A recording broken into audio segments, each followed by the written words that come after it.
The market kind of befuddled me. I wouldn't have thought that the market would have been so strongly higher on a week when inflation turned up as hot as it's been since 1982. What should we expect this week, come what may, from the Fed? I think, Tyler, that the reason the market was so strong is because people are starting to embrace the idea that we're at peak inflation.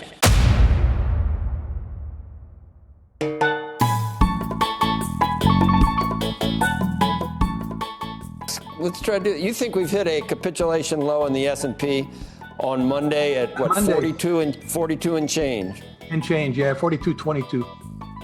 So no further big downdrafts, no Grantham 45% loss of your principal, or not even a bear market in the S&P.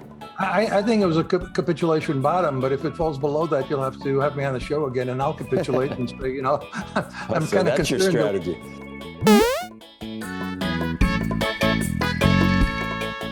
But wait, there's more. Well, I agree with Steve Leisman's notion that we could very well have a soft landing here. The economy was very strong in the fourth quarter. There was a lot of inventory building. Consumers slowing down. I think consumers are starting to resist high prices, and that's actually a good way to bring inflation down. I think the strong dollar that Rick mentioned, I think that's another very powerful disinflationary force here. So I think we're actually seeing a peaking in the inflation rate now. But I think we're at peak inflation, and because of that, we're at peak fear. And I think both are pretty close to rolling over. If inflation does roll over, I think fears will ease, and I think that will set up the second leg of this bull market. Yeah, no, absolutely. It still is a very sticker shock type of number, but I do think it's what the market had anticipated generally. And from a month-over-month perspective, I do think the lower than expected increase in core was really where we're starting to maybe see some green shoots that we might be nearing the peak here. So I'm not here to call a peak in inflation. I wouldn't be the person to do that.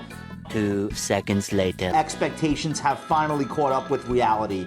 And whether or not we peak in overall headline inflation, in the components that matter, we've already not only peaked but are rolling over. And that's a process that I think will happen segment by segment. Yesterday we talked about, I dare you to try to plan a trip. Look at the travel names today. Over whether inflation has peaked. What do you think? Yeah, I mean, that's kind of what I'm forecasting, is that this is pretty much the peak. It's going to start coming down. That was what I had in my SEP. Listen, we're in the camp that we're right around peak inflation. And if we're right around peak inflation and rates stop rising, that could put some pressure, stops putting pressure on internet stocks. Will we see signs that inflation may have peaked? I mean, what are you seeing? I think there's actually an expectation that we may see it has peaked. And if it has peaked, I think that will be a very good sign for the market. The second thing is inflation. And Scott, I have not been ready to say this while a lot of people have been calling for the peak of inflation. But I think now we have more and more evidence that inflation might actually be peaking. People are still worrying about rent and meat, fish, poultry. We're moving on from the chip scare. It's a big number, Jim. I'm going beyond 6.2%. It's a big number. It could be the peak numbers. Have you ever thought about that? Yeah. Are you saying that yet? I'm going peak. You're going peak inflation? Right here. Really? Yeah, I'm going peak. You know, Right these here. supply chain issues are not going away. Just to let you know. Ford expert? Bruh.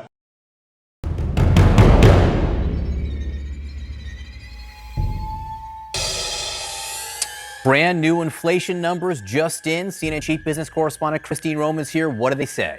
Cruel summer, record high gas prices at play in these numbers, 8.6% year over year inflation. That is, again, the highest since 1981. When you look at the core rate or the month over month, it's 1% there. But 8.6%, that's really a tough number to swallow here. It's gas prices, but the CPI, the Bureau of Labor Statistics, John, saying that it's broad-based. I mean, you're talking about food, gas, shelter. Some of these fuel categories are just almost off the charts here. You look at the trajectory, it doesn't feel like there's very much peaking. Remember last month we were talking about whether this would peak? Well, guess what happened after we saw the last number?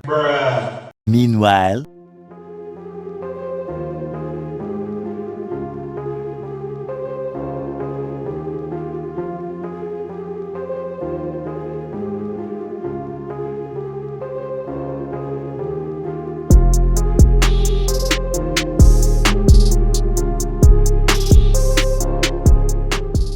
You know, somehow, I told you so just doesn't quite say it.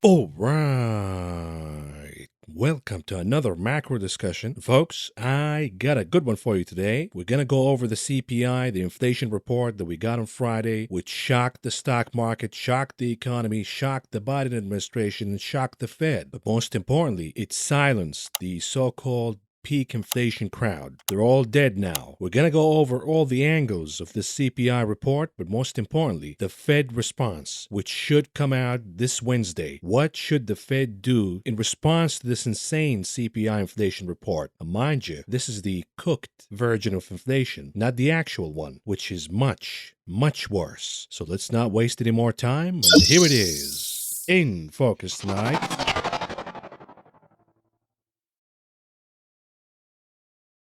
Bazooka time. Yep, it is the only option right now. The Fed must use the bazooka in their upcoming meeting this week because inflation is out of control. We're now entering a very dangerous territory. And of course, all of that talk about peak inflation is now down the toilet, along with the propagandists who went along with the peak inflation narrative, only to manipulate assets and equities higher. And that was good for a rebound, but things went down crashing rapidly. And by the way, we now know that the CPI indeed leaked ahead of time before the closing on Thursday. Now, you think any of the authorities or the regulators are going to look into that? Of course not. This is business as usual. The predators got the numbers ahead of time, they shorted, they sold, and the rest is history. But here is the inflation reading that we got on Friday. Inflation, the headline reading at 8.6% year over year. No peak inflation here, and this is the fastest rise in inflation since 1981. We're bringing the 80s back. It's not just Top Gun Maverick. We're also getting inflation. And never in history, inflation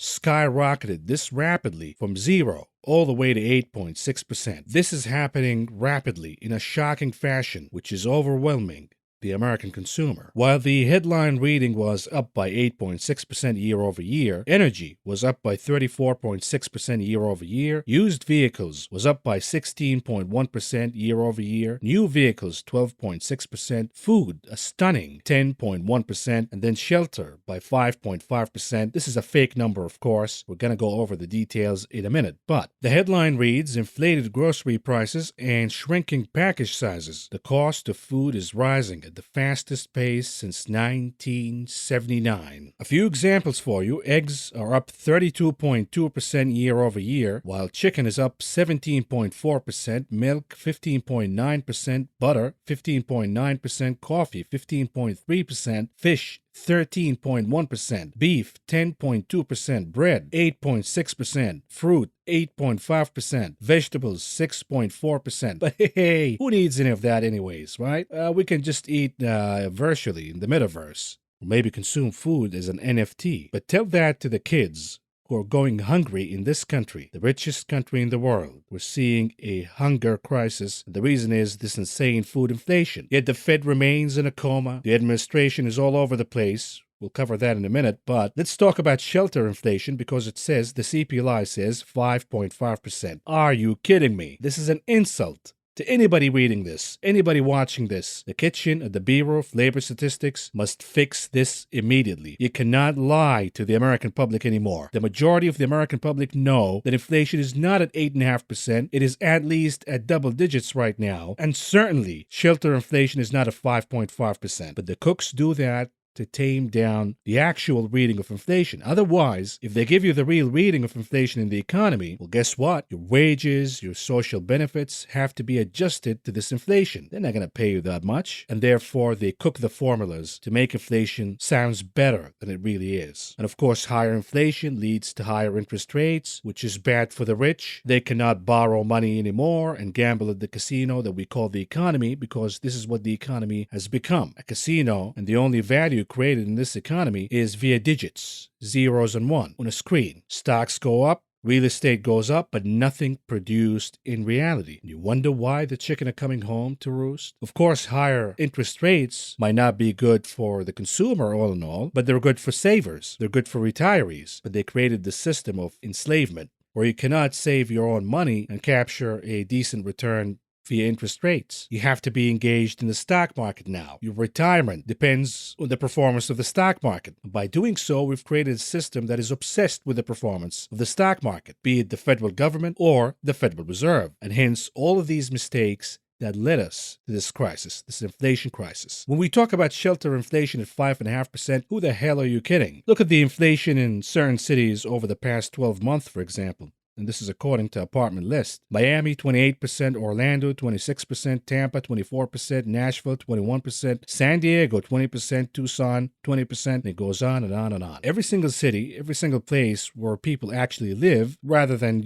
cows and pigs, rent inflation is at least a double-digit territory, at a minimum. Yet the CPI says 5%. Matter of fact, rents across the U.S.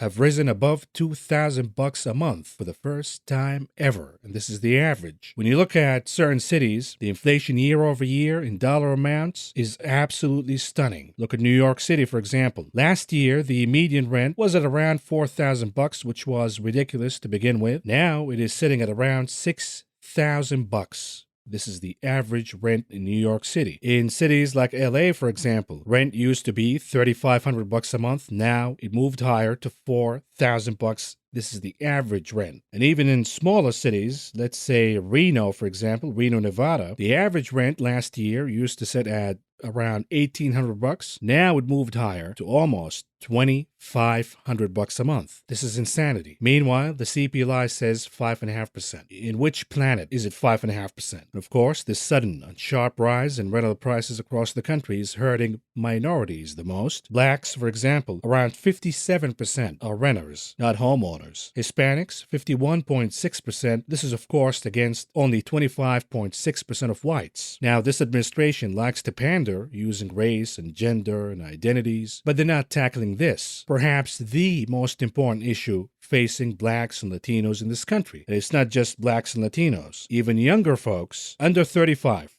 61.7% happen to be renters, not homeowners. So it is no wonder why the Biden administration's approval ratings are dropping like a rock. It is a complete collapse at this point. The approval is only at 22% among young adults and a stunning 24% among Hispanics. We have never seen this before. We have never seen a Democratic administration at only 24% approval rating among Hispanics. There's a disaster coming in November, folks. And it's not just energy, food, and rent. It's everything. It's airfare, up almost 38% year over year. Transportation, up almost 19.5% year over year. Hotel rooms, used vehicles, furniture, new vehicles, appliances, clothing, prescription drugs, even alcohol. Everything is moving higher year over year. Inflation is now widespread. Inflation is now all over the economy. And as we talked in this channel before, once inflation is born, it becomes a self-sustainable phenomenon. And the only way to tackle it down is via action from the Federal Reserve, the monetary policy. And so far, the Fed has been absolutely callous about the inflation crisis. It stands way behind the curve. It is too late to respond. And even with numbers like this, the Fed continues to be in denial. The Fed continues to believe that inflation is transitory, and they refuse to take action because, God forbid, stocks or real estate values go down, and the 1%, the oligarchs, get mad at them. But there is another side to this. The country has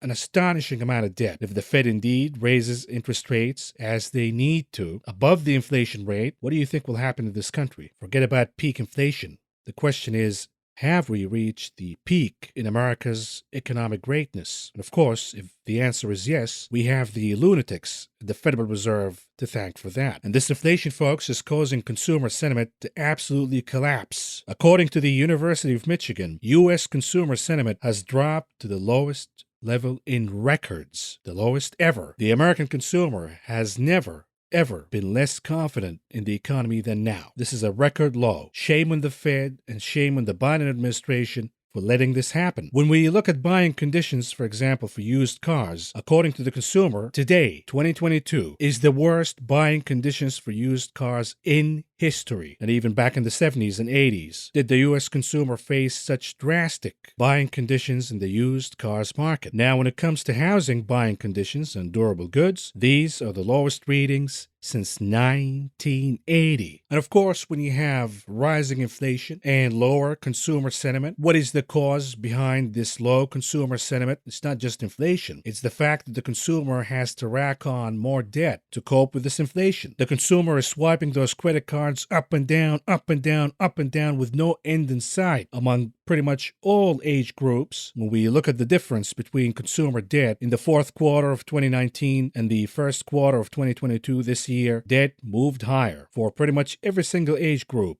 with the exception of 18 to 29. And I find that questionable because we covered the debt the Gen Zers are racking in the car market, for example, taking car loans and now facing delinquencies, not to mention the buy now, pay later or never. But perhaps more alarming is the fact that seniors over 70 years old are also racking an insane amount of debt. This is the booming economy, folks. But does the consumer have any other choice? When, according to the CPI, inflation-adjusted wages over the last 12 months went down by 3%. In May alone, inflation-adjusted wages were down by 0.6%. Now, they're saying your wages went down by 3% because wages went higher by about 5.5%. And then you factor in inflation according to the CPI at 8.5%, now 8.6%, you're down 3 points. But in reality, if we are indeed calculating inflation accurately by factoring in the double-digit rise in rent prices across the country, the CPI should be in the parameter of 18.5% to over 20% inflation. If that is the case, then your real wages went down by almost, if not over, than 15%.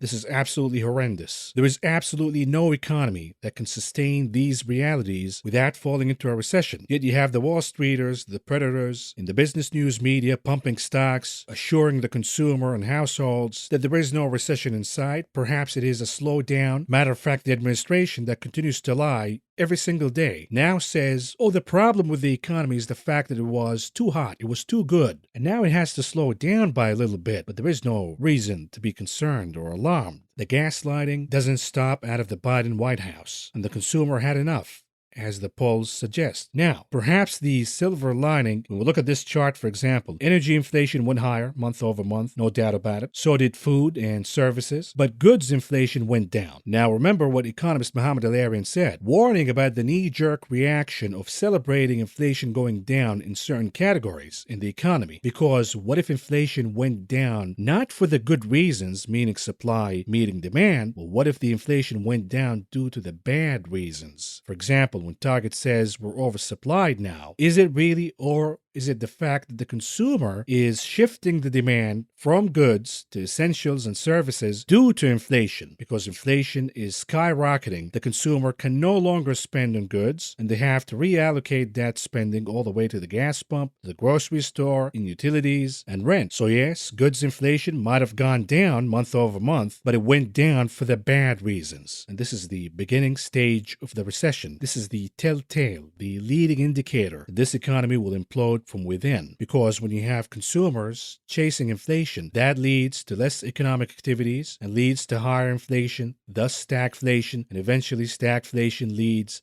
to a recession. It always happened that way. And again, in this channel, I've been teaching you all along that inflation has always been a monetary phenomenon. The Fed prints more money than the economy needs, you get inflation. Simple as that. But the fiscal policy and the federal government also share the blame when you have reckless, irresponsible policies, which the Biden administration has taken a lot of them as role positions in public policy. Now, is the Biden administration owning up to these mistakes and missteps? Is the Biden administration blaming the Fed for this inflation? Of course not. They're not even recognizing that the economy is this bad. They're just saying, oh, you don't get it. The economy is actually doing better than ever before. You just don't get it because we haven't been communicating effectively, or the communication now is the problem. Here's the blame game from President Biden in his appearance with Jimmy Kimmel. Take a look. But what we haven't done is we haven't been able to communicate it in a way that is Let me say another way. Well, see, that's kind of perfect. Yeah, Well, we haven't been able to communicate But it. look how the press has changed. So now he blames the communication, lack of communication. It was not effective with us, the consumer. And oh, by the way, the press is mean. That's why you're seeing the consumer sentiment sinking in the economy. It's not because inflation is out of control. It's not because the economy is shit. As we covered before, at least 8 out of 10 Americans say that they hate this economy. But Joey B says these are just illusions. You're hallucinating. Come on, man. The economy is going great. We just did not communicate it with the kleptocracy. And of course, the gaslighting continues. This time around by Jimmy Kimmel. And of course, it's no wonder why the White House chose Kimmel to do this interview, because they're at home turf. Kimmel is just going to continue to gaslight us and defend the administration at any cost. Take a look. But this all makes perfect sense. And the fact that this makes sense is why it doesn't make sense and why it seems so crazy and that we have so many problems and that maybe it's just that Americans aren't as knowledgeable as they should be. Or maybe there's a Death Star pumping false information into our brains. Fox, right? Or maybe it's always been this way. I mean, here in LA, a small fraction of people voted in the primary yesterday. And then everybody wants to complain about everything. And it's enough already. And I think you need to start yelling at people is really what I think. Well, here's what I think. Look, think about this. So again, why do we have this shitty economy, high inflation, and the consumer is absolutely not confident in this economy whatsoever? Oh, that's due to the fact that we're not communicating properly, according to Biden, number one. Number two, the mean press. The press is making up stuff. The misinformation by the press, or really? Number three, because Americans are dumb, according to Jimmy Kimmel, and they didn't even participate in the elections, for example. Well, Jimmy, it's for a reason. The American consumer, the American voter, has lost all confidence in the political system and politicians in general. In both parties, both cults, the blue cult and the red cult, both of them no longer work for the American people. And you wonder why we're not participating in voting? Vote for who? There is nobody inspiring to vote for. All what they're doing right now is motivating you to vote out of fear that if you don't vote, the other boogeyman will take over. They play this game over and over and over again to achieve their own goals, their own objectives. And their objectives are not aligned with the working class of this country. Simple as that. And this is why the American voter refuses to vote. Vote for who? So far, we got the lack of communication to blame for this inflation and this shitty economy. We also got the mean press. And then number three, we got stupid Americans who just don't understand that this economy is booming and it's so great. What else? Of course, the obvious one, here it is. I understand inflation is a real challenge to American families. Today's inflation report confirmed what Americans already know.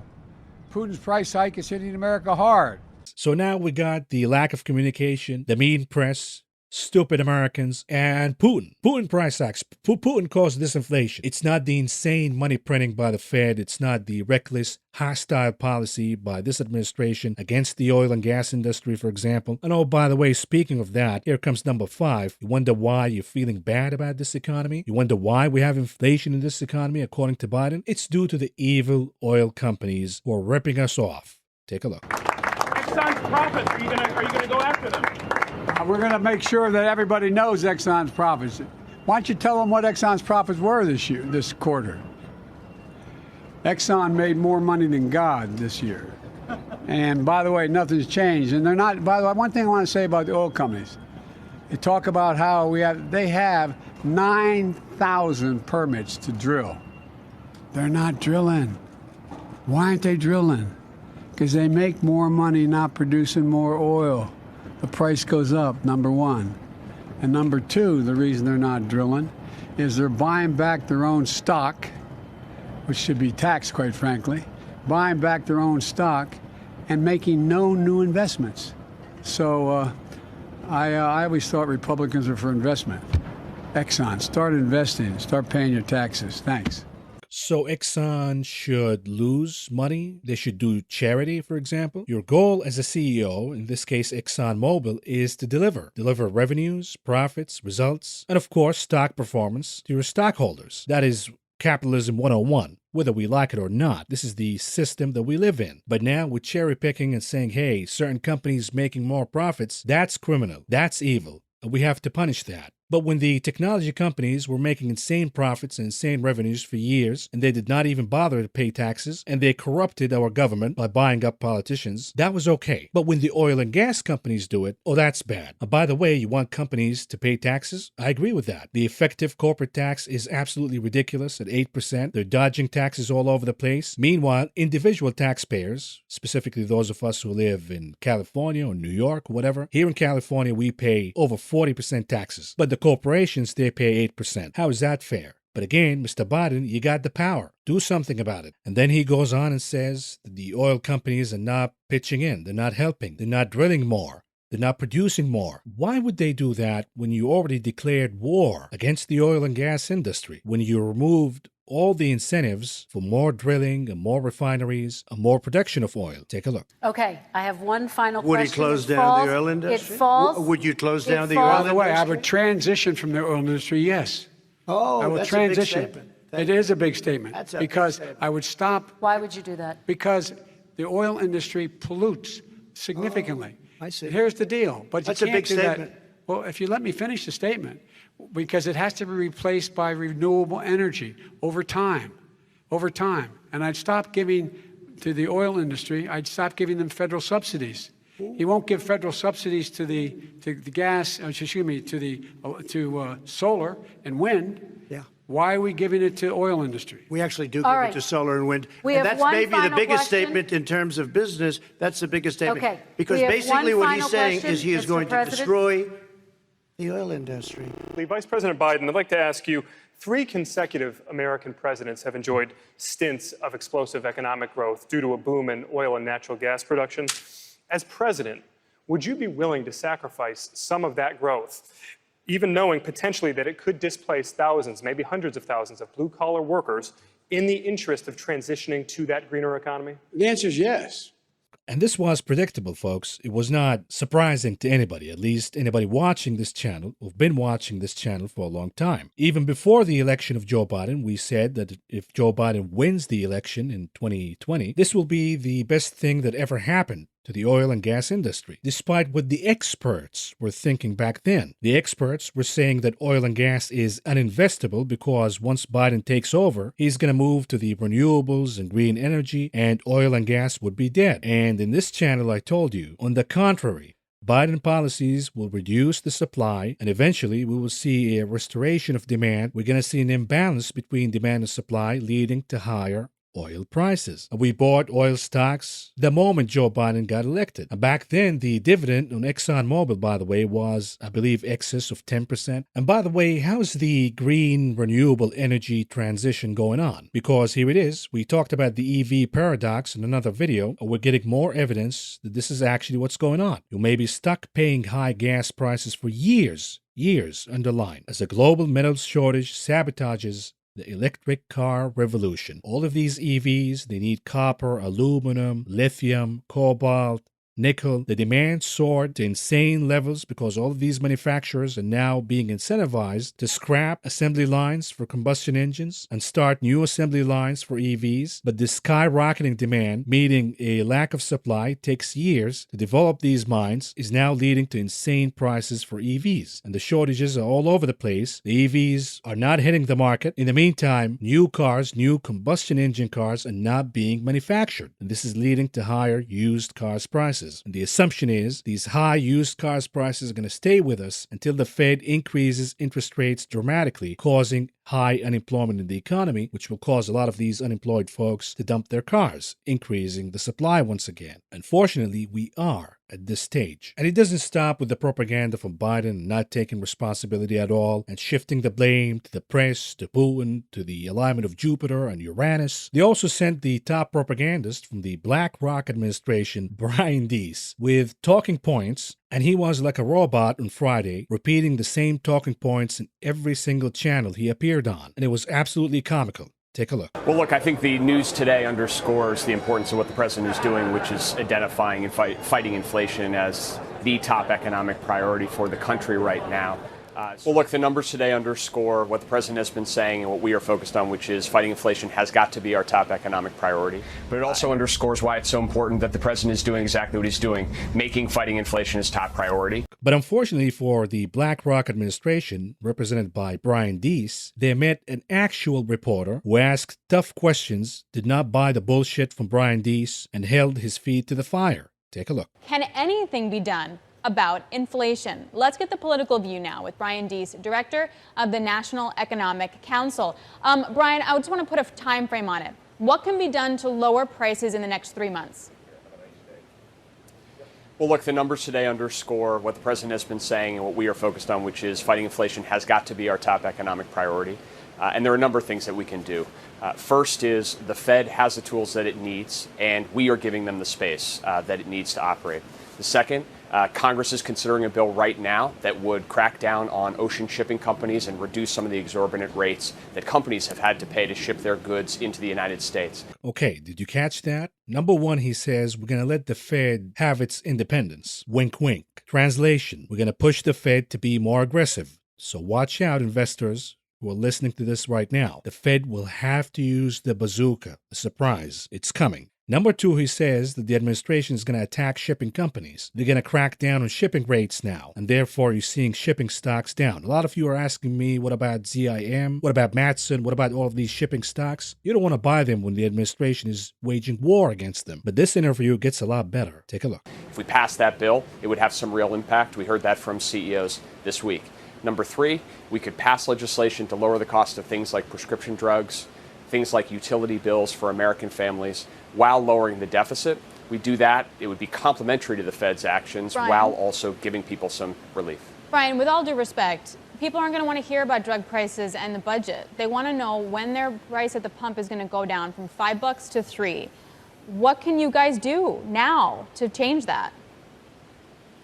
Well, I very much appreciate that, and we very much get that people out there are frustrated when they're looking at the price at the pump. Appreciate that, Brian Deese? What a horrible choice of words. You appreciate our suffering? Wow. Yeah, we know you're suffering at the pump and gas prices are higher, but suck it up, bitch. We're going to stick it to Putin. We appreciate you suffering. Just hold on for a little while. But I'm telling you, this reporter, whatever her name is, Alex, whatever, she's doing her job beautifully. Take a look. But when it comes to energy prices, we know what is driving this. We are dealing with a vicious war in Europe that has driven up the price of oil and driven up the price of gas at the pump. The president is using every executive authority that he has right now, and we need everybody to step up. One of the big reasons why the price of gas is so high in the United States is that refinery margins, the profits that refineries are charging, have hit historic levels. Brian. We need industry and the government to work together here to try to get more supply onto the market. But Brian, the real problem is that there are just not enough refineries. So you have the refineries that are working like crazy right now. They're almost at 90+% capacity working on the products. We just don't have enough refiners to do it. And that's a problem whether or not the war with Russia was happening or not. Now, have you talked to the CEOs of Valero, of Chevron, of Exxon, of guys that can actually make a difference on the ground? We've been having conversations for months with those people, including this week at the CEO level, and have made very clear to them what I'll be clear now, which is this administration is prepared to take any actions with respect to federal policy that would help in the immediate term expand that capacity. But you're absolutely right. The private sector reduced refinery capacity by 800,000 barrels a day in 2020, before this president took office. Those were private sector decisions, but they leave the refinery capacity in the United States down. She caught him in two good points. Number one, don't give me this bullshit about prescription drugs. Your talking points, Mr. Deese. That doesn't do anything at all to people suffering at the pump. Then he says, oh, the prices at the pump is due to Putin and the war in Ukraine. And she says, it's about the refineries, buddy. We don't have refining capacity. The oil is here, but we don't have refining capacity because we've been waging war against the oil and gas industry. Now we have soaring demand. There is no supply to meet that. There's no refineries to meet the supply. We have to take our oil, refined oil, from other countries, in this case, India, for example. And by the way, that oil happens to come from Russia. Wow. What a bunch of geniuses leading the economic policy in this country. Here's another interview that Deese did with MSNBC the same day, the same talking points. He got confronted, hey, I know you say it's Putin price hikes or whatever, but that doesn't cut it to the average Joe and Jane at the pump when you tell them, hey, you're paying more because of Putin. They're not buying it. Watch how Brian Deese is going to use the same talking points again. Wait for it. Brian, it's true, of course, that Russia's war in Ukraine is impacting oil prices. Yes, but I promise you the landscaper 2 days ago I talked to at the gas pump who was trying to fill up 2 cans and backpack blowers and mowers in his truck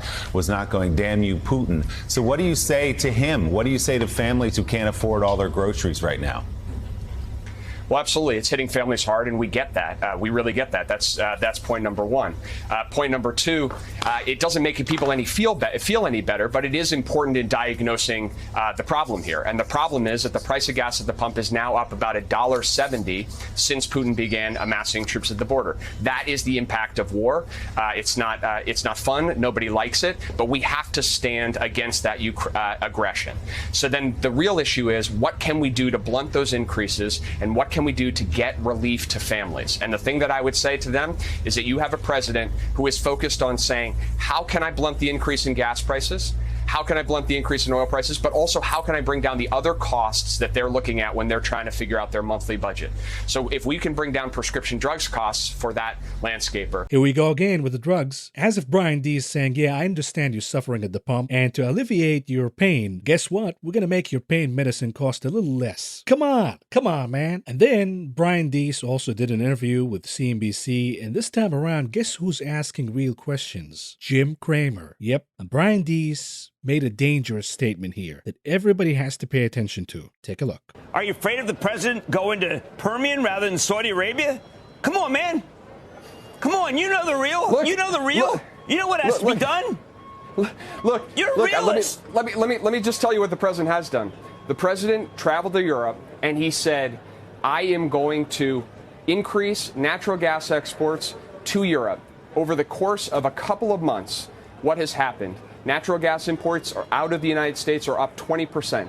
The share of U.S. natural gas going to Europe has doubled. That's happened over just the last couple of months because the president went out, said that to the world. And in fact, right now, the reason why natural gas prices are going up is because we have dramatically increased exports of natural gas. That's what's happening right now. The price of natural gas is going up because those exports are increasing.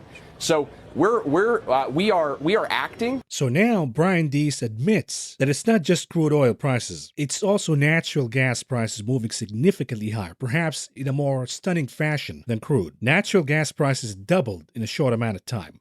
Why did natural gas prices move higher in the United States? Because when it comes to natural gas, the futures, the commodities, they're not impacted by movements in Europe or Asia because they have their own markets for natural gas. We have an abundant supply of natural gas, and therefore the expectations were, even if we have a war in Ukraine, yes, European natural gas prices will move higher, but U.S. natural gas prices will remain stable. And they were for a little while, but the moment the sanctions started to hit, let's stick it to Putin. No more natural gas from Russia, because that's the bad gas. Hey, Germany, get yourself some good American gas. Well, guess what? When the Germans, the Europeans, the Asians, all competing on U.S. natural gas because they cannot import Russian natural gas anymore, this is going to push U.S. natural gas prices higher. We've been exporting. The demand went higher all of a sudden. This is good for natural gas companies here in the U.S. We made a video about that in this channel. We gave you a list of names. All of these names are crushing the stock market right now. But there's a flip side to that coin, which is the fact that the U.S. consumer is now going to pay more for natural gas. Your utility bill is going to go much higher due to the increase in natural gas because we have more demand from Europe now. Why? Because we want to stick it to Putin with the sanctions. And by the way, how is the sticking it to Putin going on right now?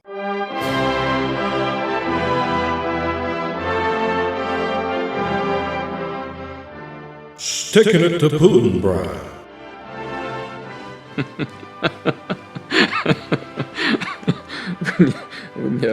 Here's how we're sticking it to Putin. The Russian ruble approaches multi-year highs after rate cuts. So Russia's now enjoying a stronger currency than before the war, and they're also cutting rates to stimulate the economy. They don't have the problem that we have right now of having to increase rates. They have already increased rates. Now they're cutting rates their economy is recovering. But hey, on the bright side, the Ruskies can't have McDonald's anymore. You see that, Putin? No more Big Macs to you. Well, guess what? The Ruskies, they bought McDonald's assets. They took them over, and now it is becoming a Russian franchise. That money that used to go to McDonald's now stays in Russia. So Russia wins at the end of the day. Now you might say, hey, but the Russian McDonald's doesn't taste like the American McDonald's. They're gonna suffer. Not really.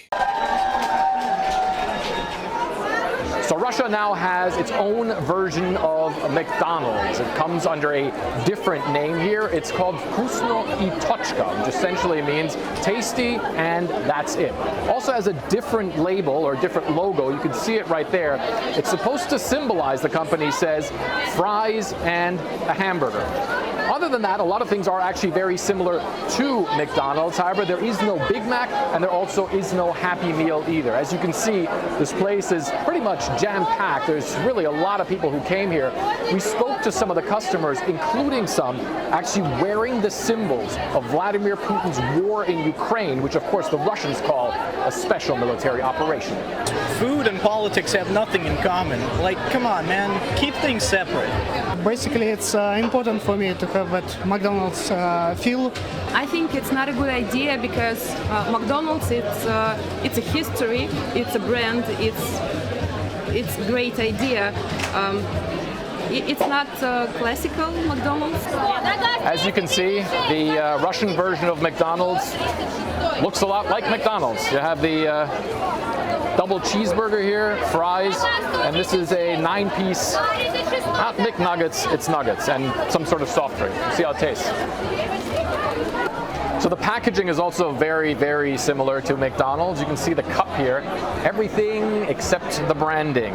Same goes for the fries. And if you look carefully, you can see the sauces even seem to have the McDonald's logo blacked out. You can see how it looks. McNuggets look like nuggets. Tastes pretty much exactly the same as McDonald's. And this whole fiasco, folks, leads us back to the source and the origin of this inflation, the Federal Reserve, specifically the incompetent madman Jerome Powell. These numbers that we got in the CPI reading, and mind you, these are the cooked numbers, are catastrophically bad. And now economists are sounding the alarm on the economy and urging the Fed to start acting now. Larry Summers came out with a scathing criticism against the Fed, calling them delusional and urging them to learn from their mistakes. Take a look. So, Larry, picking up on that, what would indicate to you that the Fed does, if I can put it in the vernacular, get it? I mean, should there be changes in personnel? Should there be a difference in the overall approach to the Fed? Do we need to know what went wrong?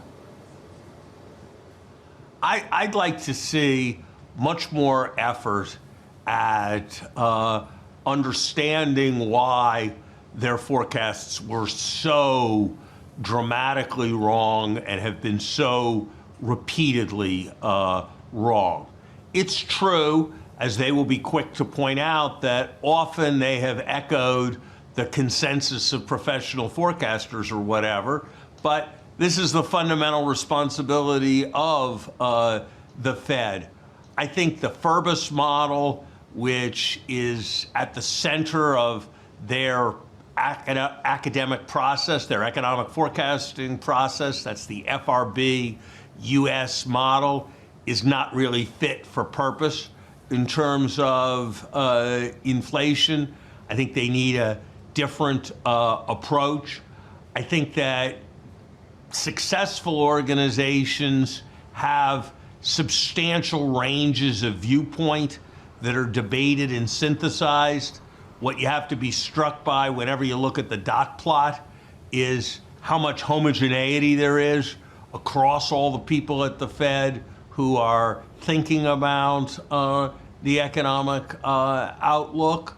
I think you do have to ask, why do these mistakes keep being made? Now, maybe what the Fed needs to do differently is maybe listen to the Maverick of Wall Street once in a while, because it has been over a year when we said the Fed's experiment goes badly. They're creating a Frankenstein. The mad scientist Jerome Powell is creating hyperinflation. We said that over a year ago. We warned that the Fed is creating a monster once again over a year ago. I said that the Fed's denial will lead to stagflation. This prediction was over a year ago in February of last year. And I said, Mr. Powell, to save the economy, kill the bull. Stop the obsession with the stock market. Tighten the policy. The market goes down, but the economy lives. And eventually, the stock market recovers. He did not listen. He did not listen to anybody, not just me, but anybody closer to him who said, Mr. Powell, the time to act is right now. I said back in August of last year, Mr. Powell, the time to taper is now. He didn't do that until a few months after that. What is the Fed mistake, by the way? We know that their mistake is they're obsessed with the stock market, the real estate market, because their sole purpose of existence is to make the rich richer. That is the main role of the Federal Reserve. But from a technical standpoint, what was the mistake here? You see, when the crash of the thing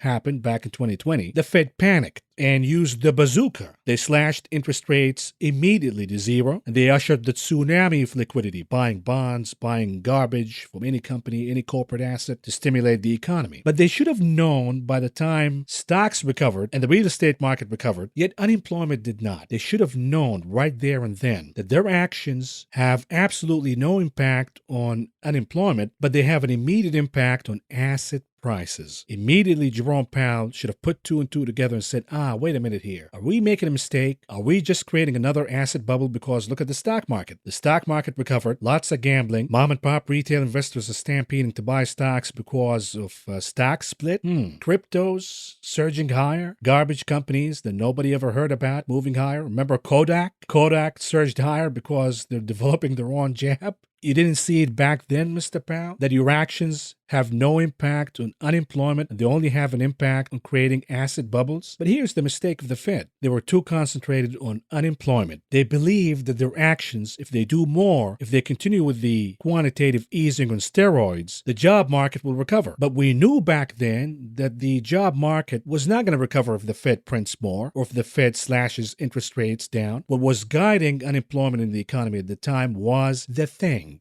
The virus, but most importantly, the lockdowns by the government. The moment the government removed the lockdowns, the draconian mandates and such, employment recovered in the economy. So employment, all in all, was an independent factor from the Fed's action. And by Jerome Powell being so callous and saying, I'm waiting for quote-unquote full employment before he starts tapering and reducing the cocaine operation, the quantitative easing of steroids, he was waiting for quote-unquote full employment. All what he did instead is making this bubble larger and larger and larger by the day. And now we're all paying the price. Yet employment did not recover. We did not get to full employment because of the Fed actions. We got closer back to full employment because the so-called health officials and the government let go of the lockdowns. And now even the big short, Michael Burry, is warning and slamming Biden, the Fed, and the Treasury for being ignorant of history. And this is what it really is. They're absolute fools. If I can understand all of this, and I got C's in economics in college, what excuse does Janet Yellen from Yale